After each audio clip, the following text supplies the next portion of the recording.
జలాల్ అది నన్ను నన్ను దయచేసి క్షమించండి. నన్ను నమ్మండి జలాల్. తమర్ని కష్టపెట్టే ఉద్దేశం నాకెంత మాత్రం లేదు. నేను చెప్పేది నిజం. నేను ఒప్పుకుంటాను. నాకు తెలుసు నేను మీ పట్ల చేసింది తప్పే. నేను ఆ విధంగా చేసి ఉండకూడదు. కానీ జలాల్, మిమ్మల్ని సొంతం చేసుకోవాలని ఆశ వల్లే అలా చేశాను. దయచేసి నన్ను నమ్మండి. నేను మళ్ళీ ఇలాంటి పొరపాటు ఎప్పటికీ చేయను.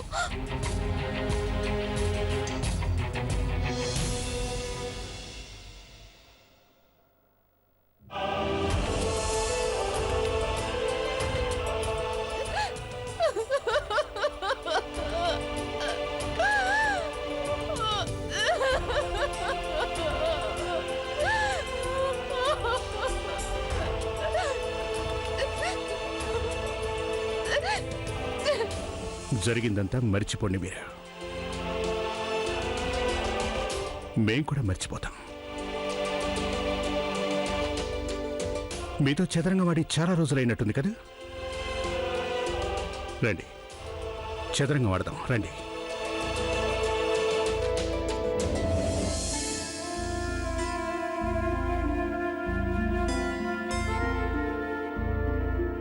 జలాల్, మీరు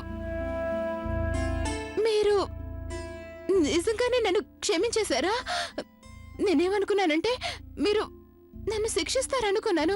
నా ప్రాణాలు తీసేస్తారనుకున్నాను. మీరే మా ప్రాణం. మేం మీ ప్రాణాలు ఎలా తీయగలం? రుకయ్య మమ్మల్ని బాధ పెట్టే విషయాల్ని మాట్లాడడం మాకెంత మాత్రం ఇష్టం లేదు. మాకు ప్రశాంతత చేకూర్చే వాటినే మీ జ్ఞాపకం ఉంచుకుంటాం. తెలుసుకోండి, మేం మీకు ఒక్కటే చెప్పగలం. ఏమైపోయాయి ఆ జ్ఞాపకాలు? ఆ రోజులు ఏమైపోయాయి? ఆ మధురమైన జ్ఞాపకాలు, ఆనాటి బాల్యం ఇప్పుడు ఏమైపోయాయి? మీకు జ్ఞాపకం ఉందా? బాల్యంలో మీరు చెట్టు మీద కాయలు కొయ్యాలని చేతులతో ఎంతో గట్టిగా ప్రయత్నించేవారు. అప్పుడు మేము మా భుజాల మీద ఎక్కించుకొని మీకు కాయలందేలా చేసేవాళ్ళం. అప్పుడు మీ చేతులకి గాయాలవుతూ ఉండేవి, అలాగే మా మడమలకు కూడా దెబ్బలు తగులుతూ ఉండేవి. అప్పుడు మీరు మాకు ఔషధాలు రాసుకునేవాళ్ళం. ఏమంటారు? ఇప్పుడు ఆ స్నేహం ఏమైపోయింది రుకయ్య? ఇవన్నీ ఎలా మాయమైపోయాయి?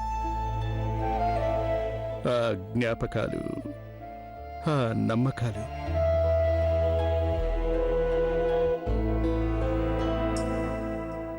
జలాల్, మీరు కేవలం ఒక మంచి మనిషి మాత్రమే కాదు, మీరు ఒక మంచి భర్త కూడా. మీరెంతో మంచి షెహన్షా కూడా. నేను మీ విషయంలో ఇలా చేసుండకూడదు. దయచేసి నన్ను క్షమించండి. మేము మీకు చెప్పాం కదా రుకయ్య, జరిగిందంతా మీరు మరిచిపోవాలని చెప్పాం. ఆ విషయంలో మేము ఇక ఏం మాట్లాడదలుచుకోలేదు. ఒకవేళ మేము మీకు అనుకున్నంత ముఖ్యత్వం ఇవ్వలేదేమో, అందుకే మీరిలా నేరానికి పాల్పడ్డారు. బహుశా మీరు ఒంటరినైపోయానని అనుకుని ఉంటారు. కానీ ఒక సంగతి మీరు మరిచిపోయి ఉండకూడదు రుకయ్య. గతంలో కూడా మీరు మా స్నేహితురాలు, ఎప్పటికీ అలాగే ఉంటారు. పైగా మీరు మాకు అందరికంటే మొదటి బేగం. అలాగే ఉంటారు. అయినా జరిగిందంతా ఏదైతే ఉందో పీడకలలా దాన్ని మర్చిపోండి. అయినా ఇప్పుడు మేము ఏమనుకుంటున్నామంటే మనం చదరంగం ఆడకూడదు, ఎందుకంటే రాత్రి బాగా పొద్దుపోయింది. ఇక చదరంగం ఆడుతూ కూర్చుంటే తెల్లవారిపోతుంది. ప్రస్తుతానికి మేము ఇక బయలుదేరతాం.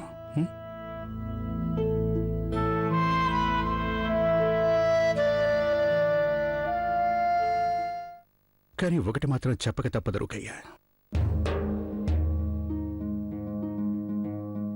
ఇంకెప్పుడు మాకు ఇలాంటి కష్టాన్ని కలిగించొద్దు.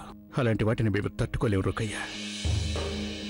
మీ గనక మాలో నచ్చనివేదైనా ఉంటే, అయిష్టంగా ఉంటే, ఏదైనా తట్టుకోలేకపోతే దయచేసి మా దగ్గరికి రండి. మేము అన్నీ పోగొడతాం.